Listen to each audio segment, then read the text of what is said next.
Hey guys, Walker Peak here from Commercial Acoustics. Today I want to show you a little bit about reverberation, how you can measure it and simulate it for any of your projects. So first, let's start with two instruments you can use to measure sound.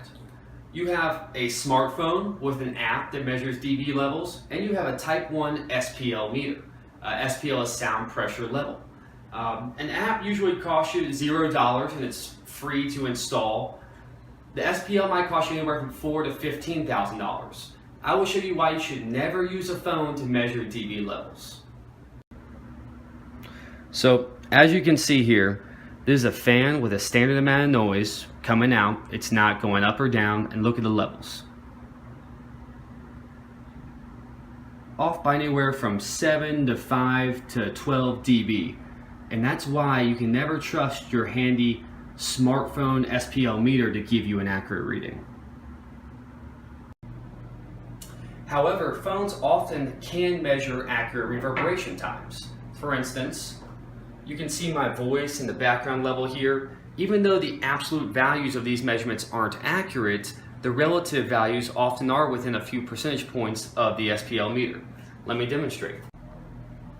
So you should use a repeatable impulse noise source, whether it's a balloon popping or a cap gun or one of our handy clappers that we use here at Commercial Acoustics.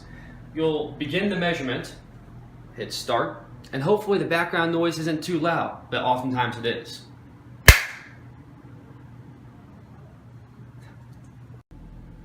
Now we've turned off the air conditioner. In some cases you'll actually have to unplug refrigerators and turn off fans, but we're ready for a real test. So, once again, start the measurement, and we've detected a reverberation time of 0.69 seconds.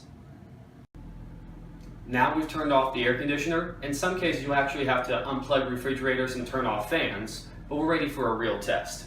So, once again, start the measurement,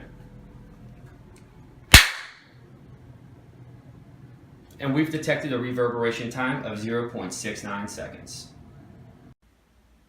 As an architect, you have a lot of acoustic treatment options, such as beveled panels, fabric wrapped, art wrap panels, or other fabric wall systems. We're going to demonstrate the same test with these removed.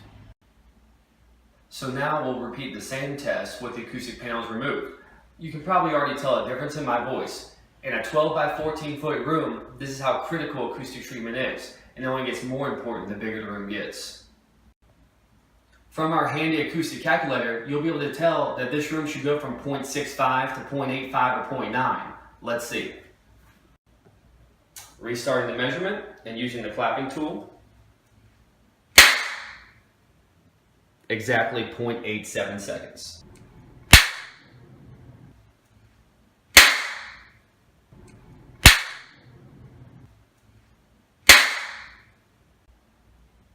In our next video series, we'll look at our acoustic simulation software available free on our website to show you how accurately you can determine your reverb time in your space. For now, architects and contractors can see how important it is to have the proper acoustic treatment in your space.